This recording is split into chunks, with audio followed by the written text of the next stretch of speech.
Good day, everyone. This is your random reviewer, and today I'll be reviewing Phantasm by Christopher Hall, performed by Catherine Littrell.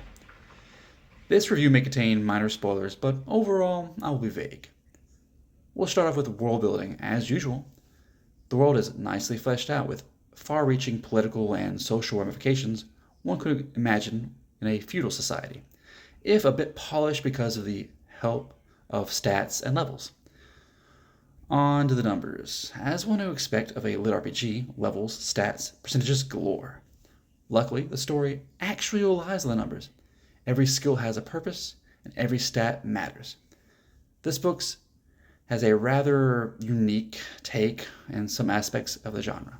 For example, overall levels are very low, with level 7 being amazing.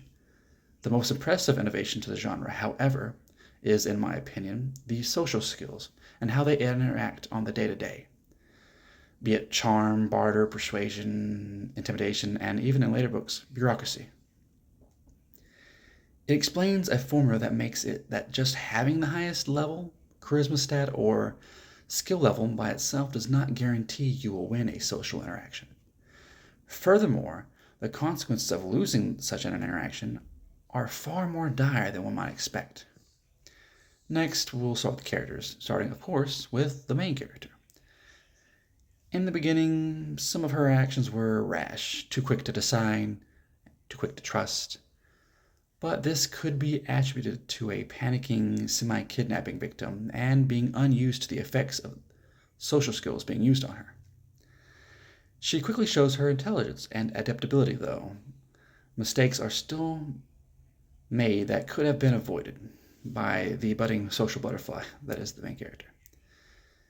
It is only through arrogance that her interaction with the noble's son, as you might find in the book, went so poorly.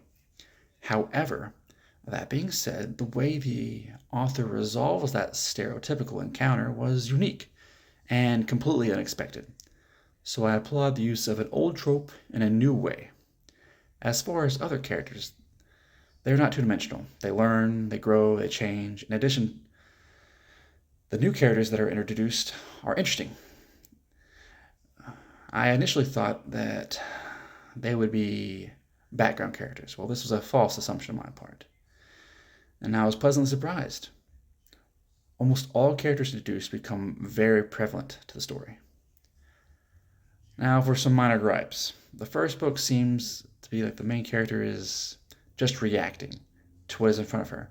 No direction. This is addressed and rectified in later books, but the first book lacks an explanation. The story was good enough, though, for me to give the book a benefit of the doubt, and it paid off in the later books, with more information on the main character's state of mind.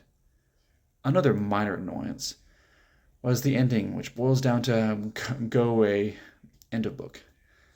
Not really a cliffhanger, just abrupt. Overall, I'll give the book a 7 out of 10. With good narration, all the characters were easily identifiable by voice. The world and lit RPG elements were well done. The characters were intelligent, but not perfect, as one would expect.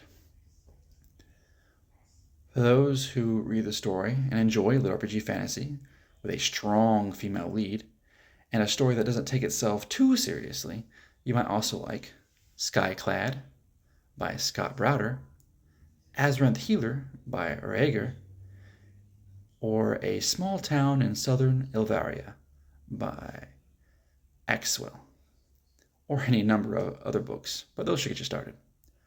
All right. Thank all of you for listening to my random review.